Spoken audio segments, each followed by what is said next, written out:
Welcome to Tony Unleashed, the podcast where we unleash the truth about all things pets. Our research and anecdotal evidence matched with pet expert interviews will help you help your pet thrive. We are here to answer questions, divulge information, and spread awareness about what's really going on in the world of pets. I am your co-host, Emily Taylor, pet nutrition enthusiast. And I'm Tony Shalasky, owner of Healthy Pet Products with 3 locations in the Pittsburgh, Pennsylvania area, and recently expanded to Port Charlotte, Florida. Welcome to the show. So today's topic of conversation is allergies. Food allergies, environmental allergies, all of the above. We see that a lot in the store. So much that I wonder if we can do both in one episode. We'll see. We'll try and see how it goes. Yeah. So this is what I have written down just to start us off as a launching point for conversation. I'll read the paragraph and then we can talk about it. So whether it's food or environmental, licking, itching, redness, and or inflammation, those are classic symptoms that your dog has some sort of intolerance. We use the word intolerance because it is rare for a dog to have a true allergy. When your dog is licking its paws, scratching, keeping you up all night, that is their body's immune response producing histamines going into overdrive, causing the body to itch or become inflamed. One course of action veterinarians will take more often than not is Apoquel and or side point injections. What Apoquel is doing is it tells the body not to itch. It isn't going to go in and heal the body. It's not going to boost the immune system. So when the body stops itching, the inflammation goes down and the body looks healed. But the problem is that we just told the body to stop itching. So we used an autoimmune suppressant. So today we're going to talk about the different supplements out there and diet changes that can help heal the body and prevent an overdrive of white blood cells. So 70% of the immune system is housed in the gut, which we know. So we're going to talk a lot about gut repair and natural antihistamines. So, and for a couple of reasons, I mean, some customers don't want to use, some people don't want to use Apoquel or any other type of immunosuppressant, and some try it and don't notice a difference. So they need alternatives, and then there's the ones that want a quick fix. And if it works, they'll do it. But we want to stress to those folks that there's side effects to every medication, and we would encourage you to look for those side effects and ask about them and get more research on all of those things. So just a quick Google search on Apoquel and side effects. And this is without this is the first thing that pops up. It says, are there any side effects to giving Apoquel to dogs? The most common are gastrointestinal effects, which is vomiting, diarrhea, not eating, increased thirst, polydyspia. How do you pronounce that? How do you spell it? Polydypsia. Polydipsia, increased thirst or lethargy, higher risk of infections, pneumonia, neoplasia, skin disorders are all possible. Is Apoquel bad for dogs is the next search. And it says, just like immune suppressing drugs used in humans, Apoquel is linked to an increased rate of infections in dogs. The most common infections are Demodex mange, ear infections, and pneumonia. It is because of the potential for serious infection that this drug cannot be used in dogs under the age of who naturally have weaker immune systems. So under the age of 12 months, probably is what they mean. Meanwhile, I have seen puppies on it. Really? Oh, for sure. I've had customers have puppies on it. That's fucked just a little up. Just a little. And unethical, in my opinion. Yeah. Because if it's a puppy, it shouldn't have, the body hasn't been alive enough to develop intolerances to anything. That's probably due to poor breeding or poor conditions as a puppy or not getting enough antibodies from the mother's milk and issues that should be targeted and healed differently. Yep. So to figure out whether it's food or environmental. Yeah. That's a toughie. Yeah. So, okay, there's a lot of things to talk about here. Yeah. One of the first questions you can ask yourself if you're in a situation where you have an itchy dog is, how often do they itch and lick? Yeah, and there's a difference between an itch and a scratch. Yep, and a hot spot. And a hot spot. Uh-huh. Yeah. So I usually ask, where is the dog scratching? Where is the dog licking? And sometimes they say they're chewing and licking their paws repeatedly, incessantly. Sometimes I hear that they're being kept up at night because of the dog scratching randomly all over. Whereas if you have an itch, you itch that area. Or dry skin. Or a little bit of dry skin. Yeah. For 10 seconds. Yeah. And then you're done for the day. Right.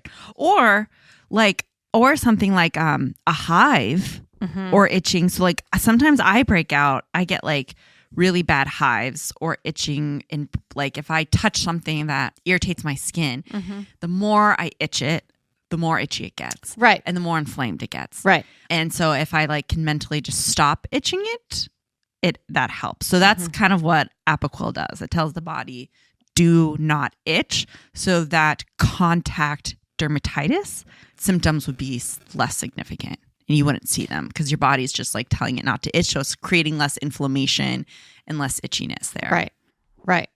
And a lot of customers do think it becomes a neurological thing, like an obsessive habit. Right. And it is hard to, once you start scratching, to stop. It's hard. Right. And it becomes more irritated and it's just this vicious cycle. Right. But ultimately, the root of the problem is your immune system. The immune system. Responding to those allergens and to the environment and to food. Yeah.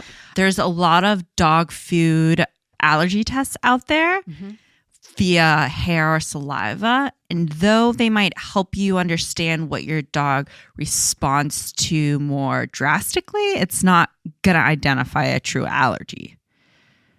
Correct. So I guess I'm saying like it depends on how much money the test costs, whether or not it's worth doing it. Right. And a lot of the ones that come in are just impossible to find a food that matches what they... And at that point, it should be saying you need to repair your dog's immune system. Let's start with the gut because 70% of the immune system is housed in the gut. And then let's go from there. Yeah.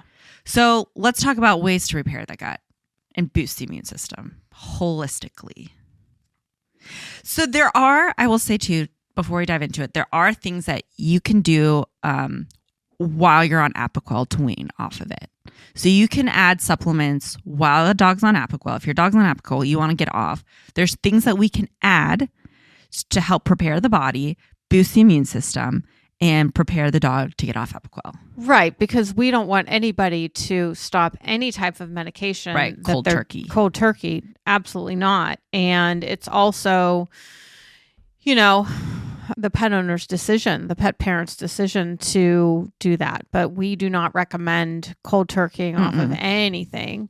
Bottom line is the first thing you have to do is look at the diet because that is the core of every living creature. Yeah. Is what your overall diet is. And it should be as least processed as possible, which lowers the inflammatory response right off of the get-go. And a lot of name brand foods often are going to have a heavy load of synthetics, chemicals, preservatives, and poorly sourced proteins.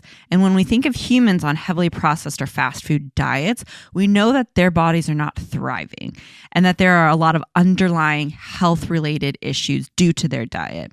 And with dogs, it's a similar concept. When their bodies are given poor diets, their immune system will by default be lower functioning because their bodies are consistently fighting to sort through the junk food to find something good to digest and use, right? Right. And oftentimes in these situations, dogs are just living day to day via sugar spikes from all the corn and the starch and the sugars in their kibble. So ultimately, we advise you to get on the highest quality kibble that you possibly can. And if at all possible, get into the whole foods, real foods, such as a dehydrated, a freeze-dried, a raw, an air-dried type of food so that we can lower that inflammation. And we need to, and this should almost be like a standard practice, is to any time we are switching foods, switching proteins, we're having health issues or anything, we should be on a prebiotic and a digestive enzyme. Absolutely. I mean, that's something that you can't overdo. Right. So I always have my dogs on Optigest, which is the prebiotic and digestive enzyme that is one of our favorite products. And the product that we're talking about, the prebiotic, it's a prebiotic, it's a digestive enzyme. We said that. But what this is going to do, it's going to grow the good bacteria native in the gut. Mm-hmm. So it's going to just start strengthening the gut and the body with its own bacteria and its own existing probiotics. And that's used with a plant-based inulin. Mm-hmm. And what a lot of people don't realize is everybody's gut bacteria is different. Right. And that's humans and dogs. So by feeding the good bacteria, like you said, we're just populating. Right. Giving it like a confidence boost. Yeah. And we like a little makeover. We all could use that. Yeah. Just like giving the gut like, you got this. We don't need to overreact to this pollen today. We're fine. And we're about to go into pollen season, so we're going to be hearing it. I'm surprised we're not hearing it yet. Yeah. But this is a good approach when we're talking about either a food intolerance or an environmental intolerance. We need to do that. We need to prepare the body to not overreact and become super inflamed and itchy from these world responses. For sure. And while we're talking about diet, we do have to talk about treats as well, mm-hmm. because a lot of treats will have byproducts. A lot of treats will have sugars and food coloring, mm-hmm. which again can just trigger that immune response, which we don't need that to happen. And it's also really important to point out as well that this is a process that's going to be slow. You're not going to see the quick change that you're going to see in Apoquel. Right. Where it takes a while to heal the body properly. Right. It's not going to be an overnight. Even just transitioning your food mm-hmm. is going to take at least a month. Yeah. Depending on the food, what we're switching to. And I hate to say it, but in order to determine whether it's food or environmental, mm-hmm. we kind of have to try the food thing. Mm-hmm. But if we have a dog that only itches and licks spring, summertime, wintertime, snow falls, we're fine. We don't have an issue. Okay. We know, that's probably grass, pollen. Yeah. But if we have a dog that's kind of doing it year round, we know it's probably going to be more of a food. And also, since we're talking about food and allergies, if you have a dog that's, say, a 10-year-old yellow lab, and that 10-year-old yellow lab has only been on chicken soup for the soul or chicken soup for the soul. Is that what it's called? Chicken soup for the pet lover's soul. Yes. And which I didn't even realize they still made, by the way. Only food it's been on. Yeah. Because that's what the breeder told you to do 10 years ago. Right. And you never changed because you heard from your vet that it was bad to change your dog's diet. And then your dog's 10 years old. He's now itchy. Your dog's now flaky. Your dog's greasy. Go ahead. So somebody out there right now is going to listen and think, I have a 10-year-old yellow lab. My dog is doing that. I do feed chicken soup. Yeah. Yeah. Well, so like to that point, you have, let's rewind 10 years when we first get the puppy. We want to put them on a nutritionally dense food, and we want to, and this is going to be scary to hear, rotate through proteins. Yes. Because just like with humans, we're filling nutritional gaps when we're rotating through proteins. So we're providing, omega-3s and 6s in your salmon food that you're not getting in your chicken food. And even amino acid profile is different from one protein to another. Yeah. And my favorite line is the reason why we've been trained to think through marketing that we shouldn't change our pets' foods, because this includes cats too, of course, is because the big box companies, the big Purinas and Iams of the world Yeah. want you to buy the same bag for 15 years. Yeah. I mean, that's job security. Job security, market share, Yep. security, Yep. and it's not the right thing for your pets No.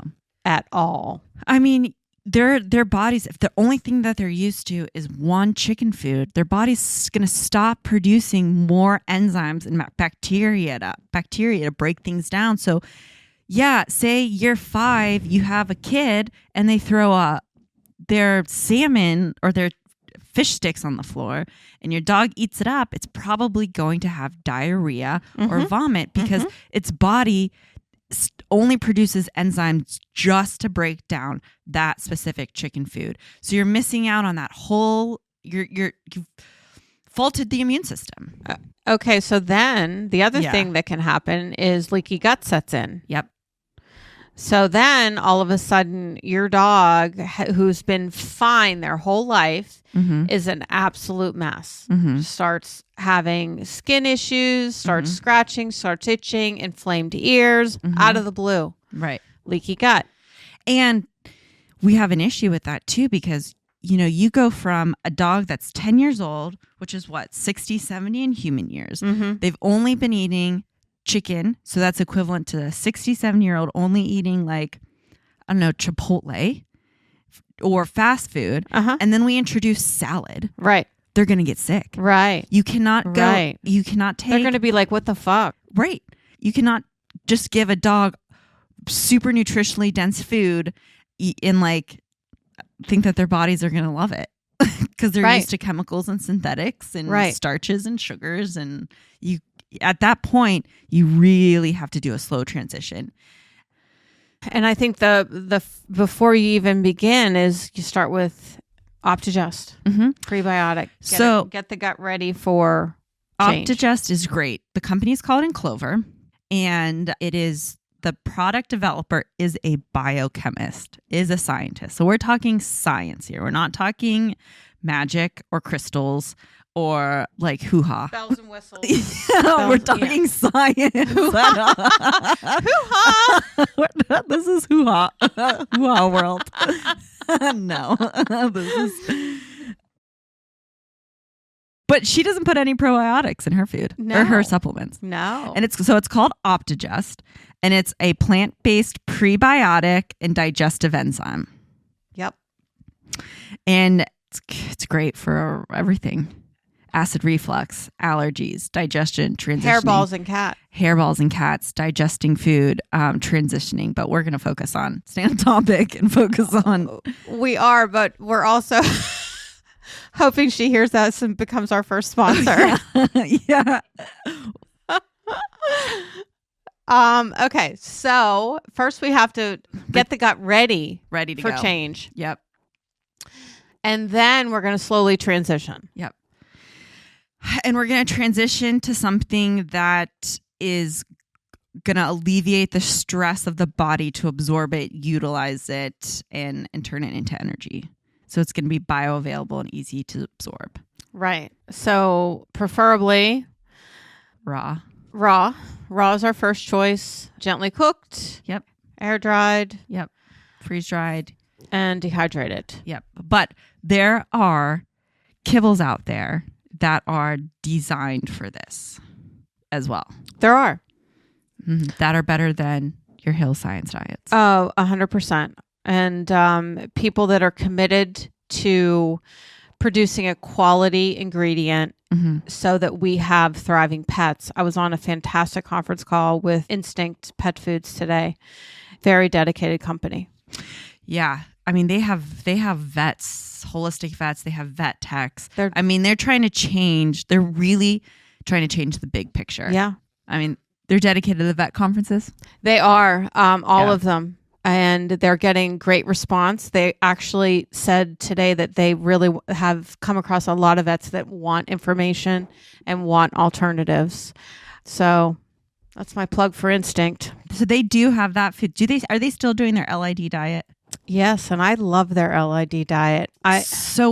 Before we get into their LID diet, what we're talking about is if you have a dog who you're listening to this and you think your dog has a food allergy, whether you just heard that on the news or your Facebook page, your Facebook group, dog group, or your vet told you that, or your neighbor told you that. If this resonates with you, LID, limited ingredient diet foods. That's what we're talking about here, which means you see a bag that says LID, limited ingredient. We're cutting out. So first, it's a single sourced protein. So it's going to be either just, your lamb. It's going to be just duck. It's going to be just turkey. It's going to be just salmon. So we're not going to have any aspects of chicken in there. We're not going to have any beef in there. It's just you're getting your food from one protein source. Some foods out there have chicken, beef, lamb, eggs, quail. They have multi-protein foods, but we want limited ingredient, which is single source protein. And we're cutting out all the top allergens in that food already for you. So we're cutting out corn. Wheat. Yep. Soy. Grains. Yep. Chicken and beef. Chicken and beef. Yep. And there you go. That's 7. That's 7 things already. And to do a true food trial, we call it, you need to commit to that diet for 2 months. So Instinct, what Tony was just talking about, offers one. They're great. Signature offers one. Yes. Canaday does offer one. Canaday does LID diets. Yeah. And we're just talking kibble right now. This is just kibble. I mean, those are our best ones, honestly. Nutrisource is, they do salmon and chicken, or turkey, sorry. So if you take anything away from this, switch your dog from your chicken food, your beef food, your multi-protein food, and next time you're at Healthy Pet Products, even any store, look for LID, limited ingredient kibble. And Honest Kitchen Dehydrated. They do an LID. Yeah. Specific. Okay, so Nature's Logic does single source proteins, but they add chicken fat. And a lot of people are scared if they think their chicken their chicken has a chicken allergy. That'd be pretty bad. When you're allergic to the sun. Chicken fat, the body does not recognize that as a protein. Correct.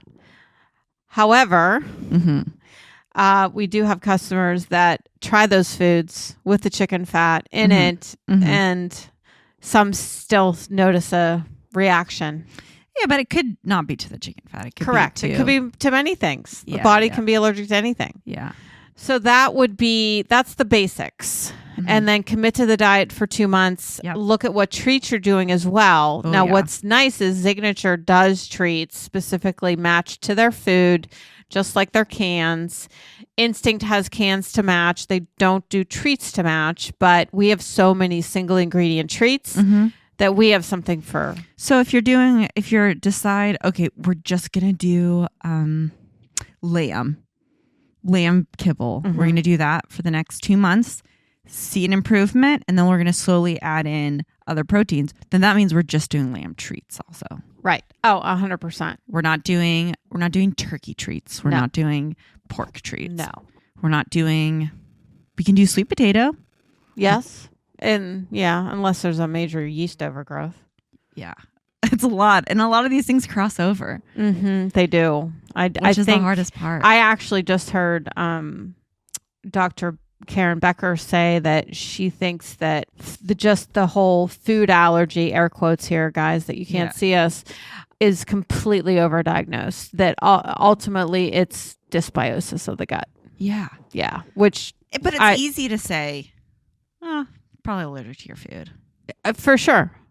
But then that trains pet owners to think that there is such thing as a true food allergy. Yeah. And there really isn't. And right. And I think there is, but I think she's right. I think it's just a catch-all. Right. So the gut. So we have Optigest. We talked about limited ingredient diets. Optigest, we can do carnivore, has a sprouted seed enzyme, digestive enzyme. Yes. That's also great for a natural source of probiotics. You can throw that into a homemade diet and have a complete meal. Another great thing, I think, especially with the potential of leaky gut being a factor, is bone broth. Bone broth. I knew you were going to say that. Bone broth / fish stock. So, yeah, that's super healing. It's the problem I have with bone broth. What? You have a problem with bone broth? I'm thinking about it from yes, personal experience, but also as a consumer who's not as like intense as we are. It can be expensive, especially if you have a large dog. Dude, we sell a ton of bone broth. And do you know? No. We sell a frozen? Frozen nuggets. Frozen is our most popular, and the open farm. They buy our buyers buy it by the case. Really? Yes, we sell a ton of bone broth. Fuck. You need to be back in the stores. I know. God damn it. I know. Because I use the Nature's Logic one, the powder one, and it can be a pain in my ass sometimes because it sticks to the fork and the spoon. I don't have time for that. No. I use the real deal. Yeah. I either use the open farm, I use nuggets. It's not expensive, but it's you have to make it like it's. You're going to use it consistently if you dedicate one day to making a batch for the whole week. Okay. Yeah. This is a great source of... So anyone who also feeds kibble listening to this should add some sort of hydration. Yeah. Water, but definitely bone broth to their food. Oh my God, that'd be fabulous. Yeah. I mean, any type of moisture added to kibble Yeah. is going to help your dog digest it, which also is easier on the gut. So we're kind of taking care of the gut in that regard as well. It's easier for your dog to digest moist food than it is kibble. So I really, that processed diet is what causes that leaky gut. Also, worst case scenario, water. Yeah. Best case scenario, bone broth to your kibble. Yeah. Because, and I'm reading this off of this trendy raw dog bloggers page. She says, with extruded kibble, dogs can experience bloat or gastric torsion. This is because once consumed, the kibble expands before digestion. During this process, there tends to be loss of vitamins in the food to create the kibble. So bloat is because of fucking kibble. Yeah. That's if there's any vets listening right now, they're really pissed off. But, you add water to kibble and let it sit in a bowl. What does it do? It blows up. Right. So that's what's going to happen in the gut. Right. Like, it's not fucking rocket science. No. It drives me nuts. And they make so much money. Oh, while we're spaying and neutering your dog too young, let's tack its stomach down so it doesn't twist. Oh my God. Yeah. Those Bernese Mountain Dog people and the Poodle people. And Great Danes. And the Great Dane people and the Mastiff people. Yeah. Yeah. And that just goes. And they think they're doing the right thing, which no criticism at all. It's just we're not educated and shown different scenarios of things, which is what makes me crazy. And so you're also, when you're feeding a dog like that, especially with those kibbles with the poorly sourced proteins, okay, that's going to cause an intolerance. The starch, okay, intolerance in yeast, chemicals and preservatives, okay, cancer. Yeah. Chemicals, yeast intolerances. Anxiety. Hello. But you're feeding a fuck ton of it. A fuck ton. You are. So you're spending a lot. You're giving them a fuck ton of food because their body's only breaking down and absorbing. Okay, I had that in my notes here. See, I am right. She thinks. Their bodies are eliminating so much of it today. Today and tomorrow. And yesterday. In other words, that's a lot of shit. Yeah, you have that dog. You're like, my dog keeps pooping. My dog poops twice on walks, once in the middle of the day, and 3 times on our nighttime walk. Yeah, we hear it all the time. And that last one's just a little bit runny. And it's soft serving. Well, the first 2 were good. No kidding. The port. So there are these things that you can do not anyone can do because they're fucking expensive, digestibility tests. And some dog food companies will pay the money to do it. Not all. But typically, and correct me if I'm wrong, Tony, when you are feeding I would say even like a good kibble, the digestibility rate is probably around 70%. I think that is correct. When you're doing like a raw or less processed food, Oh. you're upwards of 90 to Yes. 95% Yes. digestibility, which means, so if we want to talk money here, you're feeding 2 cups of dog food. 1 cup of that is pooped out and the other cup is used. It's actually used. Yeah. So you're wasting money. I mean, you're shitting money. And it's hard to get over that hump from a customer's perspective. But Right. honestly, to switch to a whole foods based diet, you're going to spend more money, but not as much as you really think. Right. Because you're feeding less. Correct. And then that's when we have, no wonder your dog is flaky skin and itching. Right. Because your insides in their gut are so stressed out trying to sort through this gunk and absorb whatever they can. So it's inflammation too right there. Yeah. Yeah.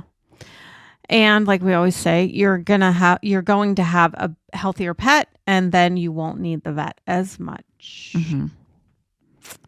So did we solve everybody's food allergies and environmental allergies? So we didn't talk about it because we said we have to talk about So- holistic vaccines. We have to talk about bee pollen. We have to talk about. Is there a such thing as a holistic vaccine? Sorry, like I saw that in your notes and I was like, what? No, I was referring to how local bee pollen works. Oh, I was got using you. that as the phrase I was to, going to like- say, why are we even vaccinating? So, No. Okay. No. So Em is talking about bee pollen. Yeah. So bee pollen. These are for your seasonal allergy dogs. The Help- ones that definitely show signs during spring and summer. Yep. And it helps you to build up an immunity to what bees pollinate off in your environment. And it is pointless to do bee pollen unless you are doing bee pollen that is local to your area, preferably within 100-mile radius of where you live. Makes sense, right? Yeah. So bees in California are going to be pollinating off of way different things than bees in Western Pennsylvania. Yep. So what we have is bee pollen from Freedom Farms, which is a local organic farm in our area. And another key thing with bee pollen is you have to start it early. You can't start it And slow. Correct. You have to start it prior to the season that you notice your dog's allergies happening. And then you have to gradually increase it. And they literally say one kernel at a time. Because even for humans, I mean, taking bee pollen would be great for humans with seasonal allergies too. But, and this happened to my husband. He has really bad seasonal allergies. He got a smoothie and they put a ton of bee pollen in it. Ooh. And his throat started closing because it was just too much. All the things he's allergic to at once. And so we had to this is when we first started dating. So he didn't tell me really right away. That is, he waited to take home and popped some Benadryl and definitely was freaking out. But that's why you have to start small, because you're slowly helping your body recognize and treat, not overreact to it. Right. So you're building a tolerance up to those seasonal. Correct. And bee pollen is a complete protein, and it's really a great source of amino acids. So it's just a great addition to your dog's daily diet as well. And then again, back to the immune, because the stronger the immune system is, the better your dog will be able to handle allergies and battle them. Same with humans. Another great product we have is seasonal allergy. Oh, Animal Essentials? Yeah. And their main ingredient is stinging nettle in there to help regulate the histamine response during an allergy episode. And that should be used year round? I really don't believe in anything year round except maybe Optigest. Yeah. Okay, but Rebecca. In terms of, we were saying bee pollen, start that early. You can't just start bee pollen during the allergy seasons. I'd start it in January. Bee pollen or seasonal allergy? As far as seasonal allergy, I would use in season. Okay. Because I feel like that's more of let's compare it to Herbsmith's 3rd of July, which is situational, to their herbal Calm Shen. That's an everyday calming agent. Do you know what I mean? Yeah, I do. But I think seasonal allergies should my backpack actually might have it. Should be on the situational. So We can put this in the show notes. Folks, we should do a whole show about global. Oh, yeah. So Emily just grabbed her backpack because we just came back from Global Pet Expo, and that's an industry trade show that I go to every year. This was Emily's first year, and it is a 3-day show full of educational seminars and all of many different vendors, talking about how wonderful their products are. And then we pick and choose who are a bunch of bullshitters and who aren't. But Animal Essentials had a booth there. I've carried their products since day one. So that's nearly 14 years. And she's looking through all of her information now to see if she can quickly answer this question. But we will follow up in the next episode because I have a feeling our next episode is just going to be more about all their new product. She did allergies email me, though, right away. Yeah, their customer service is awesome. So we'll get you an answer for that, and we are going to do another episode on allergies. Okay, I want to throw this out real quick because preventative care, prevention Mm-hmm. when it comes to allergies. But this starts with twofold. One, if you are buying a puppy and you can be honest with yourself and say, okay, I did not get my puppy from a very responsible breeder. I got my puppy I did not see the mom or the dad, and I got my puppy very quickly. Okay, you probably did. That's not the signs of a responsible breeder. If you can be honest with yourself and acknowledge that, let's get them started on immune support, because more likely than not, they've been weaned from their mom too early and they have potentially been exposed to worms, disease. If they're in like a dirty environment, confined area, Yeah. It creates stress, which stress creates disease. So let's get them on colostrum, which is going to be your antibodies. It's going to be derived from mother's milk. Let's get them on a rotational diet. Let's get them on a high quality diet. Let's boost their immune system. Let's get them on Optigest. raw goat's milk too, I think. Raw goat's milk. Let's start young. We have that new milk replacer though too. Okay, we do. I have to get that in all the stores. I forgot. We have milk replacer. So let's get that puppy started off young. Like, even though it looks cute on the outside, let's strengthen on the inside. Any puppy, because even a rescued puppy, I was going to say that too. Even a adult rescue. Rescue puppy, especially, they probably have been exposed to worms. They've probably they probably have not been getting milk from their mother, so they're probably losing that opportunity for antibodies. Mm-hmm. So even if, let's just recognize that and let's just boost their immune system and let's target that and be aware of that and let's prevent them from having these issues in the future. So almost act as if they have a disease Mm-hmm. and be proactive about it Mm-hmm.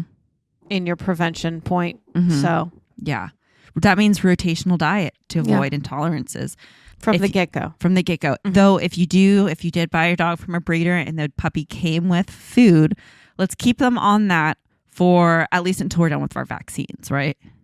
I usually say 2 weeks. Oh, see, And I then- say 1 month. You say 1 month. No, I kick that shit to the curb, man. Okay. As quick as possible. The only reason why I say 1 month is because so many people out there, their puppy will get a vaccine, and if it's around like a week, even if it's a week after they get their vaccine, they switch their food. They always blame the side effects on the food and not the vaccine. So, right, I hear you. I think that if it's done correctly, and I usually say, okay, let's get this Optigest started now. Yeah. And then in 2 weeks, let's start to transition. Yeah. And then by the time a month rolls around, We're transitioned. we're transitioned. So that's. But would you recommend how rotational feeding before as a puppy? I usually say stick with the same bag for at least a couple of bags, Okay. just to settle in. Yeah. And then switch. So and maybe then start rotating. Okay. Yeah. So they can start young. Yeah. And we're boosting that immune system, creating enzymes, growing enzymes, Yeah. avoiding a chicken intolerance, beef intolerance in the future. Reducing as many as possible. Yeah. All right. Yes. Do we miss anything? Well, I think we missed a lot of things because I think, which isn't bad. I just think we need a multi-episode allergy. I think that we literally need multiple episodes just dedicated to allergy because it's the number one thing we talk about. Yeah. If you take anything away from this, let's target the immune system. Yes. Let's target the gut. Right. Start with bone broth. Or Optigest. Or both. I mean, do both. I do neither. So I've learned my lesson. Neither. Yeah. So thanks for tuning in to Allergies. Yeah. Episode 1. If you have any anecdotal evidence of a product you've tried at Healthy Pet Products to help with your allergies, or you've had a successful diet change. Yes. Let us know via what? Customer service at healthypetproducts.net is number 1. Just tell us your story. Mm-hmm. If you need help with something, also customer service at healthypetproducts.net. Yep. And we're here to help. Mm-hmm. Even if it's not a product from our stores, we're still open to hearing about it. Mm-hmm. And we'll give you our 2 cents on it. Yep. So I do that all the time for customers. Yeah. Are you using a probiotic? Yeah. Is it fluorophore? That's exactly what I say. And then I'm like, yeah, you don't want to use fluorophore. The first ingredient's Animal Digest. Yeah. Go look it up. Yeah. Have fun. Purina tries. Yeah. They put their money in trying. Yeah, they do. All and right. Marketing. And we'll be back next time with another episode on allergies. I think we should just pick up where we leave off. Mm-hmm. We're also going to talk a lot about kibble with Bob.